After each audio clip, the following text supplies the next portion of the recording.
Bonjour et bienvenue dans cette 15e journée de championnat de foot de billes.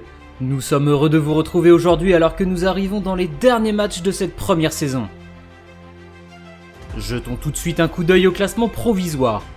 Et comme on peut le constater, 5 équipes peuvent prétendre au titre de champion. Les Arlequins, les Iguanes, les Poissons, les Verlifs et les Lavas. 5 malheureux points séparent toutes ces équipes. Mais une seule pourra soulever la coupe. Ces dernières journées risquent d'être très tendues. Les 5 autres équipes, elles, doivent se hisser hors des relégations. Et pour le moment, ce sont les Yeti, les Zébrés et les Waves qui se retrouvent en bas du classement. Mais attention car les Parottes n'ont pas tant d'avance que ça, et les Aquas ne sont pas hors de danger non plus malgré leurs 5 points d'avance. Et passons tout de suite à l'agenda des matchs d'aujourd'hui. Et nous commencerons par le match Arlequin-Yeti, le premier contre le dernier. Ça risque d'être un match à sens unique, ce qui pourrait bien plomber les Yeti et les éliminer de ce championnat. Ensuite, ce sera le match de la semaine entre les Lavas et les Iguanes. Un très gros match entre deux équipes très fortes qui va sûrement venir chambouler le haut de classement.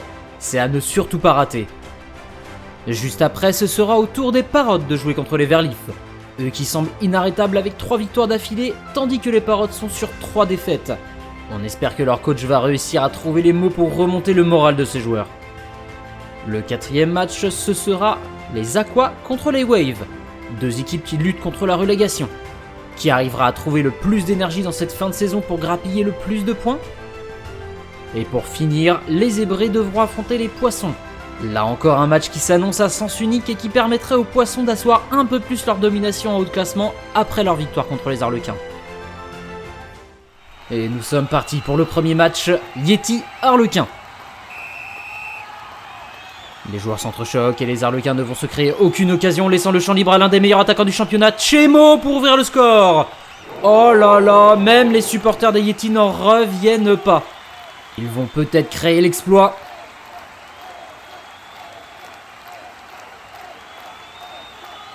Attention, seconde période.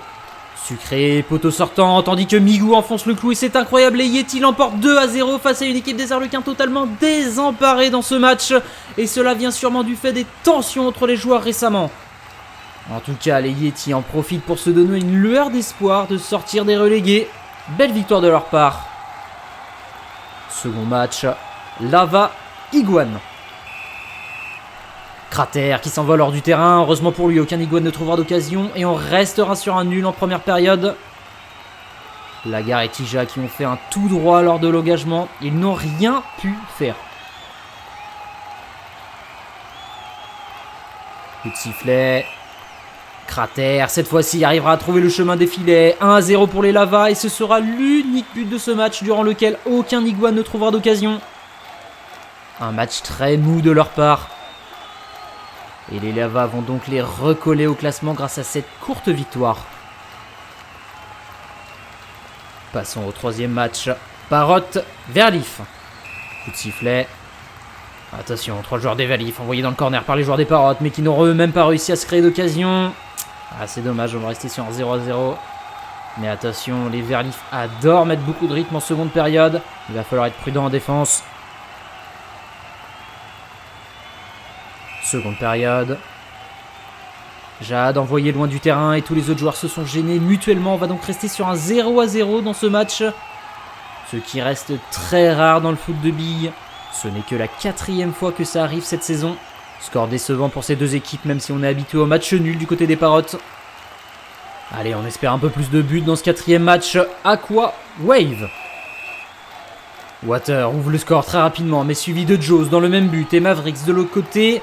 Les Waves prennent donc une légère avance dans ce match 2-1 et ils auraient bien besoin de ces points. Après le nul des Parottes, ils pourraient revenir à égalité au score.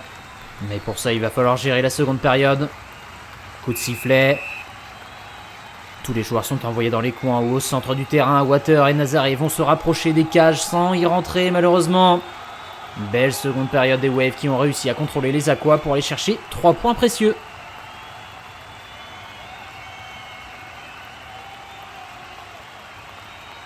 Dernier match de cette journée, Zébré-Poisson. Flaméo qui s'impose dans son duel avec Zinan et le sort du terrain, mais malheureusement aucun autre joueur ne va se créer d'occasion. Ah là là, aujourd'hui les attaquants ne se montrent pas très convaincants. Ce match est important pour les deux équipes, mais un nul n'arrange personne. Il va falloir marquer en seconde période. Et Labré qui trouve l'ouverture du score dans cette seconde période, et ce sera l'unique but de ce match. On a connu les Poissons plus imposants que ça, mais ça suffit pour venir chercher 3 points précieux pour le titre avec cette victoire 1-0 face aux Zébrés. Et seulement 7 buts ont été inscrits au total aujourd'hui. C'est le plus petit score de buts inscrits. Le second étant la 4e journée de championnat avec 11 buts. Néanmoins, maintenant que les matchs sont terminés, le classement se retrouve tout chamboulé. Les Poissons retrouvent la 2e place à 1 point des Arlequins. Les Lavas recollent les Iguanes au score. Et même si les Verlifs ont fait un nul, c'est seulement 3 points qui les séparent du premier. La course au titre va donc se jouer jusqu'à la dernière journée. Et je crois que nous ne sommes pas au bout de nos surprises. Et c'est pareil pour le bas de classement. Les Waves sortent des relégations. Bon, seulement grâce à leur différence de but, mais tout de même. Tandis que les Yetis peuvent encore y croire grâce à cette victoire surprise face aux Arlequins, ils ont seulement 2 points d'écart avec le 7ème. Par contre, les Zébrés, eux, vont devoir gagner les 3 derniers matchs s'ils veulent s'en sortir, mais les espoirs sont faibles. En ce qui concerne le classement des buteurs, les 3 meilleurs ont chacun marqué un but aujourd'hui, et ils s'éloignent de la concurrence. On aura donc une course pour la Big d'Or entre Labré, Chemo et Jaws. Et c'est assez fou de voir 2 joueurs d'équipe de bas de classement aussi haut. Pour finir, voici les matchs de la 16e journée.